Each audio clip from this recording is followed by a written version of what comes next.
Hindi na ko lang nakakaisip sa isang magandang larawan.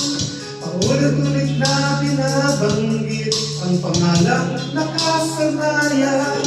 Tayo ay pinagtakpo, ngunit hindi pinaghanap. Sadyang mapaglaro itong mundo. Happy birthday po, sir!